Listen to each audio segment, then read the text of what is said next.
faith is very important to me. However, the enemy of faith is certainty. There's no faith without doubt. As a Christian, you've doubted the religion, no? Of course. And so what makes you believe? Faith. I mean, at the end of the day, it all comes down to faith, right? I mean, if I don't believe, what am I believing? What is there to believe? That's a scary hole to fall down to if you're just believing to not believe. Yes and no. Because atheist within itself actually means belief, but belief in nothing. I have belief because of certain things that happened to me. Do you have the same? Yeah, I had an experience before. Where it's like, that's it, yeah. Yeah, 100%.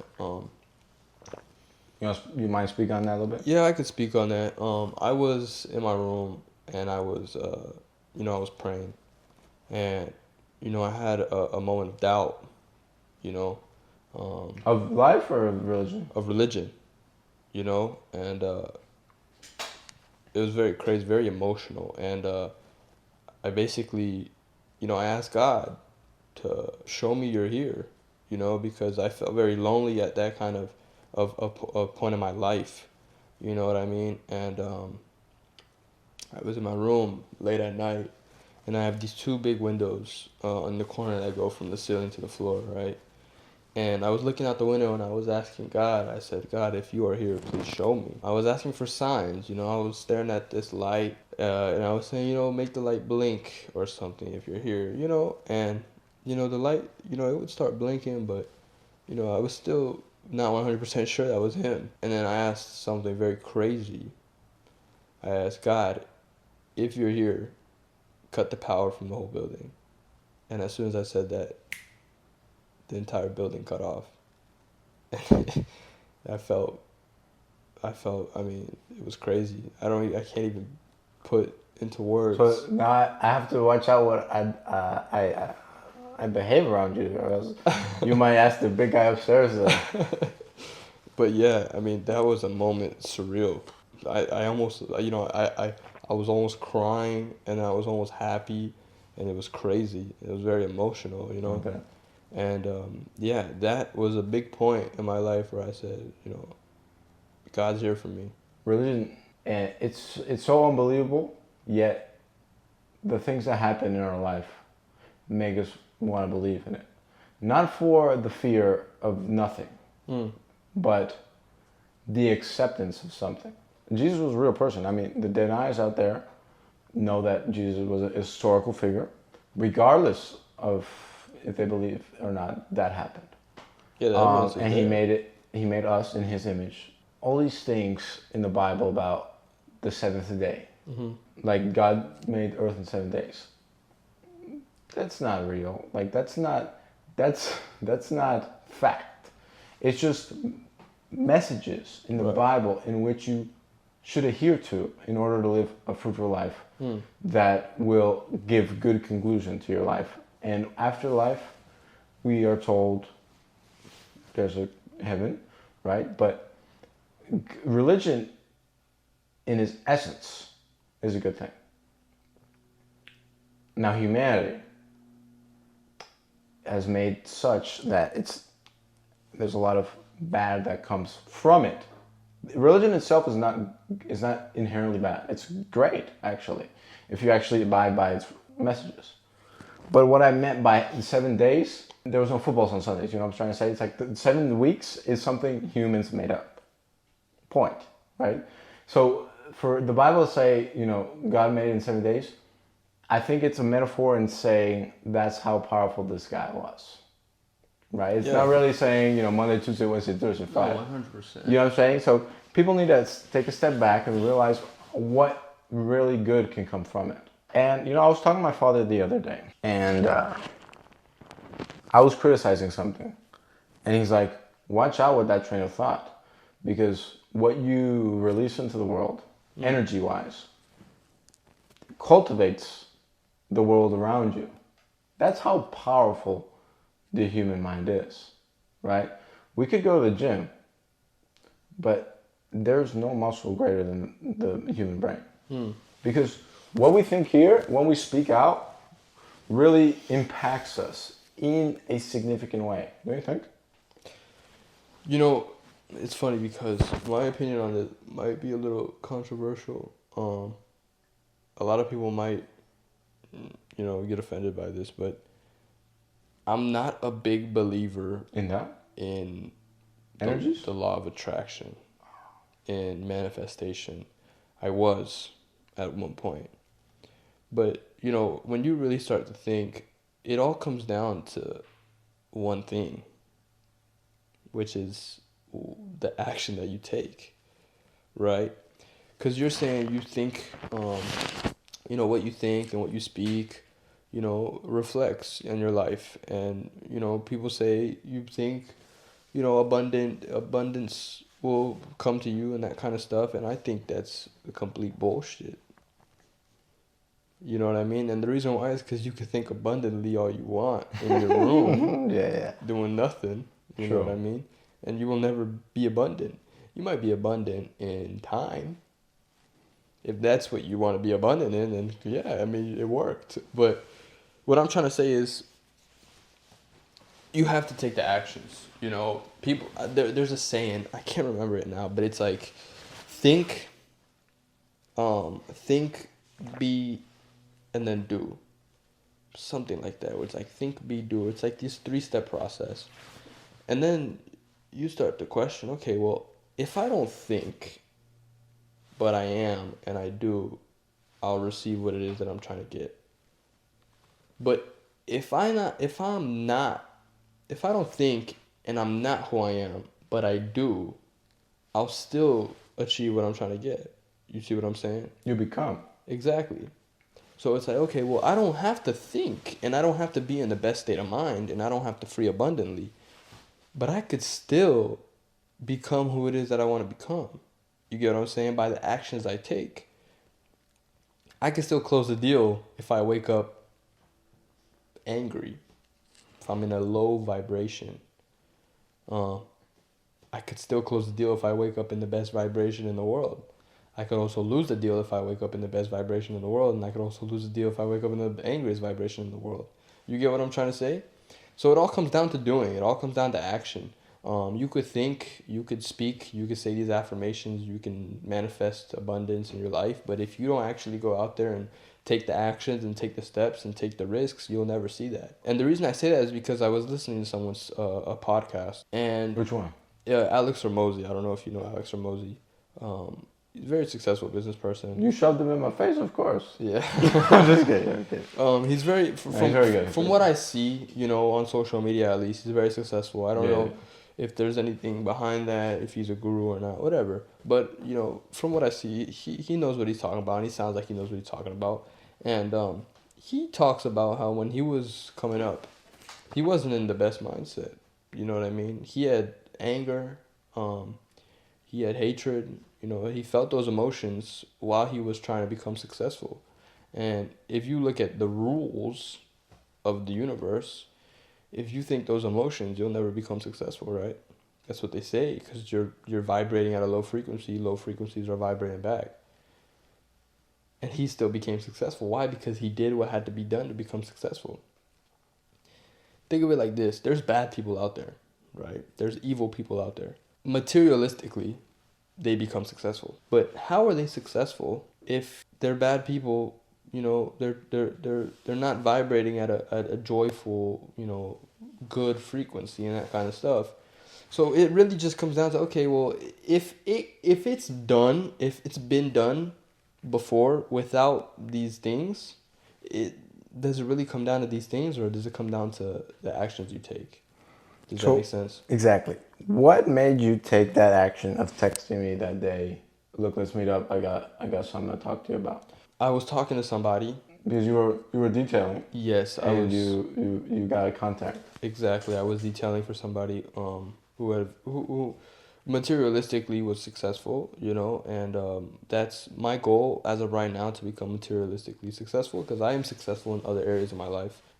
Emotionally, relationships and that kind of stuff. But he was telling me about this business opportunity and kind of what he does and that kind of stuff. And he was telling me, hey, I'm a real estate developer.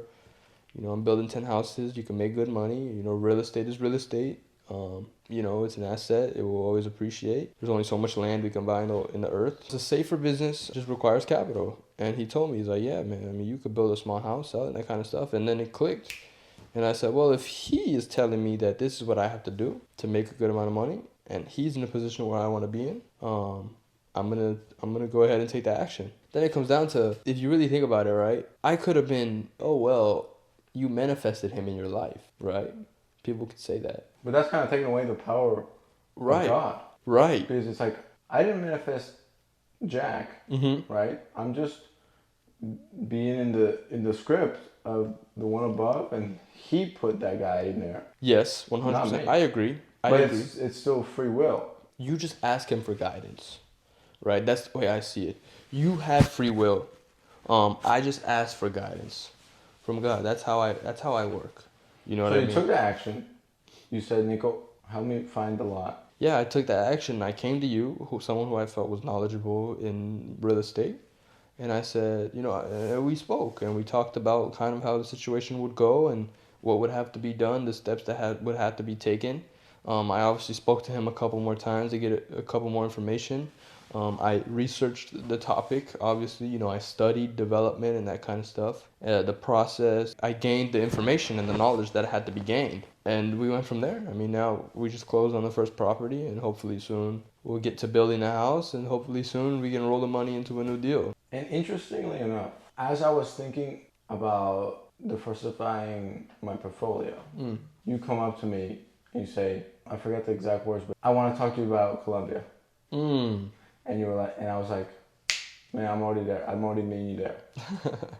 And the interesting thing is, because we're in a very interesting point in the country's history with Trump and his tariffs and China and their manufacturing, that it's very smart to buy properties or put your money in other countries. I'm not saying America's down. I think America's going to go up, but it's kind of it's kind of numbers. It's not really anything Right. It's not anything Democrats or Republicans believe. It's just numbers.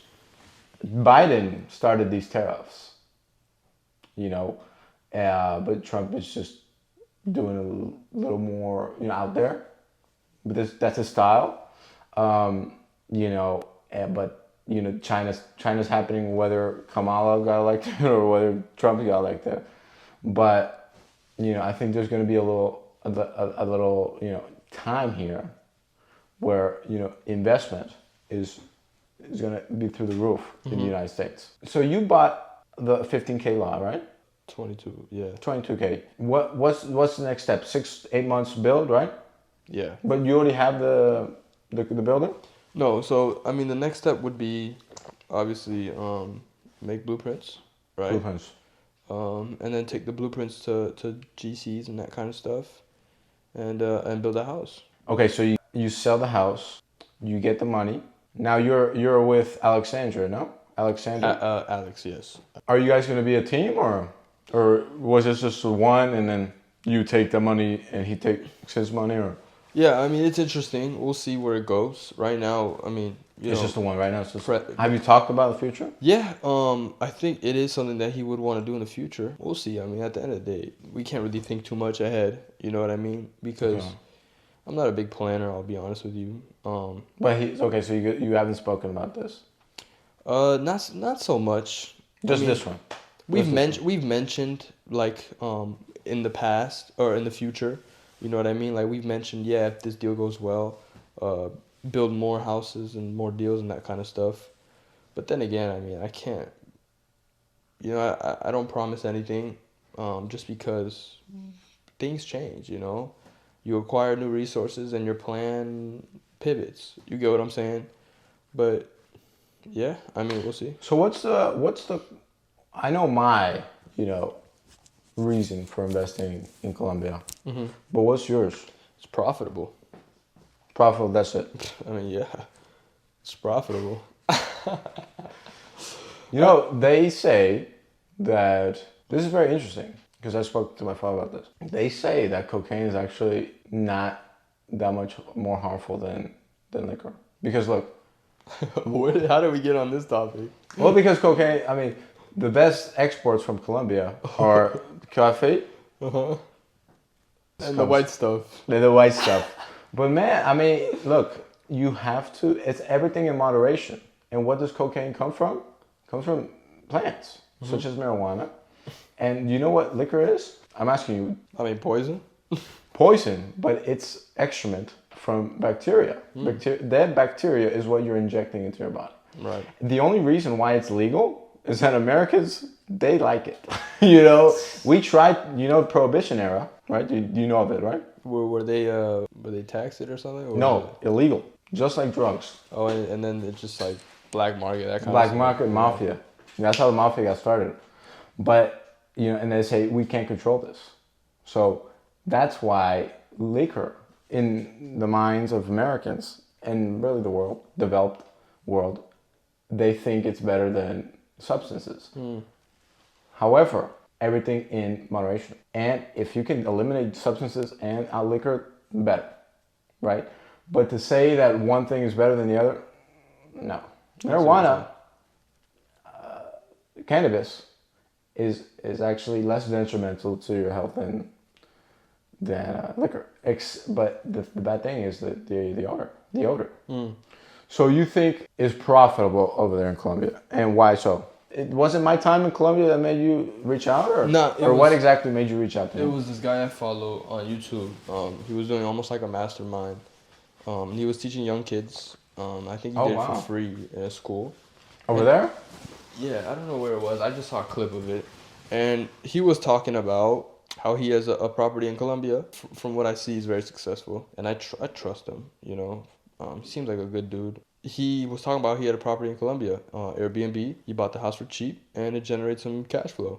And it's a profitable investment. And that right there just made me, okay, well, let me look into it. You get what I'm saying? And, you know, I'm trying to expand in that area. The contact, and I lived in there, so the contacts that I have there are plentiful. However, you know, that's why I reached out to you, because I know you were there, and I have property managers. Yeah, as well. Exactly. And we can take it even further and try to manage the property ourselves. That could be a little riskier. Maybe that could be in the future plans. If you guys were to take something from this, is the fact that, you know, you don't sit on your money, right? Make your money work for you. And what's really good about investing in other countries is to have many eggs in different places. Of course. You know? 100%. So I sent you the website, the link. Yeah. About all those pre-constructions. Yeah. Because I think it's very sloppy. The page I sent you. It's crazy. There must be something better than that. Because these properties, well, you've seen the photos. I've seen the photos. I've seen all the properties. And they're beautiful, no? Yeah, they're gorgeous homes. But they don't have the advertisement. And, you know, America, or at least Miami, what's really outstanding to me is the presentation, you know, the security. In Colombia, I mean, I love it, but at the end of the day, it's like what they have to show for those amazing properties that they have over there. I really love pre-construction because you're almost guaranteed success. Because you buy a pre-construction and they built it. And the day one is you've already won. I sell domus, pre-construction in Brickell. They started out at $450, now it's at $550. Yeah, no, pre-construction and is it's, great. You know, pre-construction is where it's at. Yeah, we can get into pre-construction. Why not? You know what I mean? At the end of the day, we just have to run numbers. Numbers check out, and numbers look good. Because last week, I had a property manager sit in that same spot, talk about, you know, her business, her services, and she says that the value of an investment is 2 to 1. You could double your money with Airbnb services, or triple your money. Yeah. And if you use her, she has a 75% occupancy rate. There's an investment opportunity I want to tell you. I want to bring up in the podcast where you get a long-term rental contract for 6 months, and you use that property for short-term rental. Imagine the return on investment there, right? Yeah. You buy a $12K rental contract, you put $24K, and imagine that snowball effect, right? Of course. But you don't own the property, where you take out money faster. Like an arbitrage almost? You know? Mm-hmm. So I just wanted to bring up to you, that's very exciting, you know? I'm trying to, expand this company to Latin America because I think this is a great opportunity to buy now for foreign investors. You can get their business. You have to make them trust you. And you have to give them a good service. What's your day-to-day? My day to day, like what I do in a day. It depends. Usually I'll wake up decently early. If I have to do something on the computer, some sort of work, I'll dive straight into that. Then I'll go if I have some details I gotta get to. I get to some details, I get back. If I got more work to do, I'll knock that down. I'll hit the gym and then I'll go to sleep and I'll just repeat. Do you have employees? Next month. Next month I hire. I'm gonna start hiring. This month I'm stacking. You know what I mean? Stacking for the rainy days. But yeah, I mean I plan on delegating everything, honestly. With this new development thing going on, I feel like I'm not gonna have a lot of time to work on the actual detailing business. So yeah, I'm gonna hire probably someone in the Philippines to do my marketing. I'll probably find someone here to do the details. Hire someone from the Philippines to do your marketing. What does that mean? I was talking to somebody who I was detailing for. His name is Paul. He's a business owner, and he's a very knowledgeable business owner. And he was telling me he has a buddy who has like 4 employees. They do really well, and they're all overseas. So they're all Philippines, India, cheap labor, but people who know what they're doing. And you can hire these people full time, or you can hire these people as contractors, and you can teach them, or you can hire someone who already knows what they're doing and just tell them what to do. It's hard to hire someone without you actually knowing the knowledge first, because then you can direct them in the direction of where you want to go. But yeah, you hire these workers, and they'll do your marketing. They'll handle your marketing for you. Your business will grow, obviously, if you're doing the right things. But then you can focus on other things. How much do they cost? I don't know exactly. I know it's not expensive. I think he pays. He told me for his company, he has 4 employees. He pays 34 grand a year for marketing. If he were to go through an agency here, it would probably cost around 200,000 a year, maybe more. So you tell me the amount of money you save, right? But Oh, yeah. yeah, I mean it's a great way to do it. I know people too. One of my closest friends, his dad's a business owner, and he hires people from overseas too. That's all he hires, overseas people to do the marketing. And What type of marketing? He has an Amazon business. He hires people in Brazil. He's Brazilian too. My friend said that he almost hired a company in India, but that didn't go through.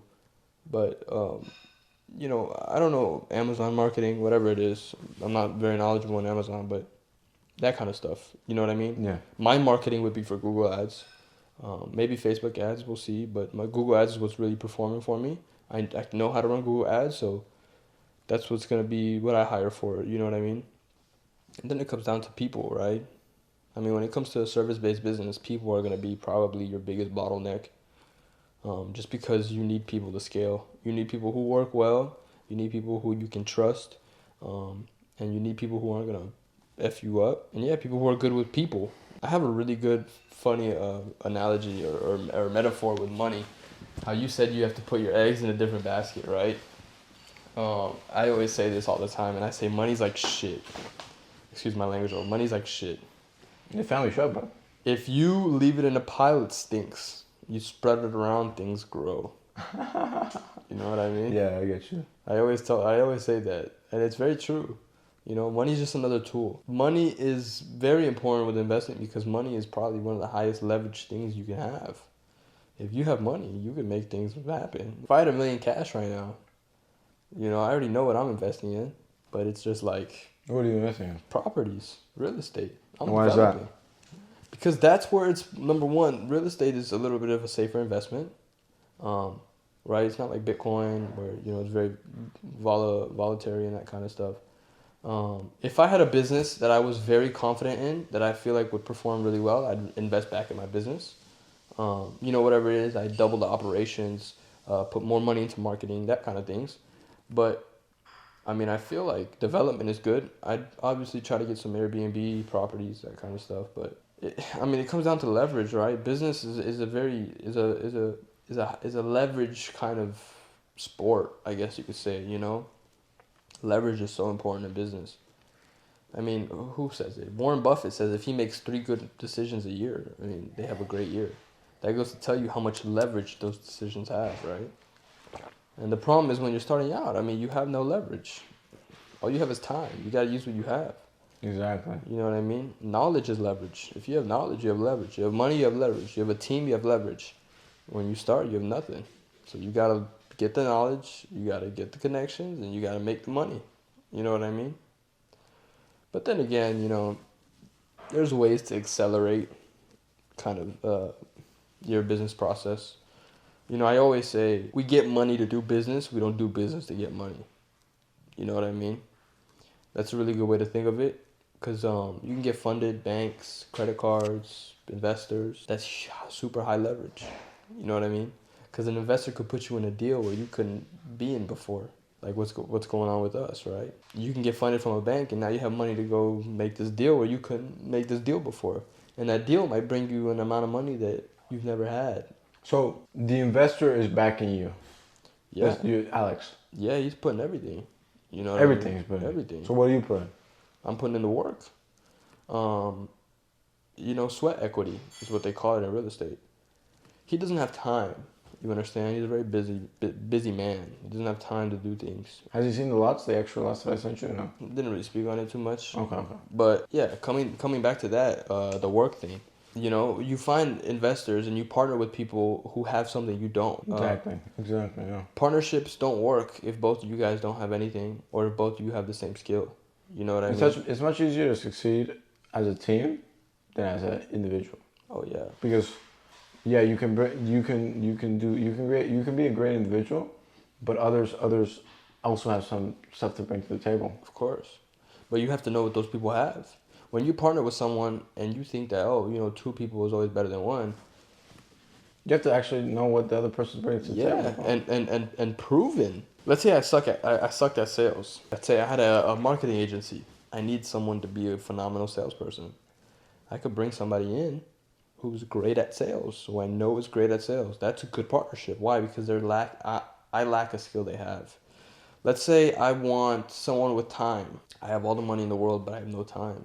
I'll partner with someone who I can trust, right? And someone who has time. And that's a great partnership because they'll put the work in, you put the money in, you both make money, everyone's happy. That's how partnerships work. That is how partnerships actually have success. I think it comes down to trust and dependency. Yeah. You need to know that guy won't fail because 100%. he can't. He has meat on the table as well. So it's like, okay, if this fails, we're both going down, 100%. not just myself. You know what I'm saying? 100%. So that's when trust really is the greatest support one can bring to you. Trust is everything. I mean, you need trust. You need loyalty, right? You could have a terrible relationship with someone and still have an amazing business relationship. Because why? You both respect each other and you will both never do bad to each other. I mean, business, that's what it comes down to. Skills, trust, and action. If you have those things, I mean, there's nothing stopping you apart from yourself.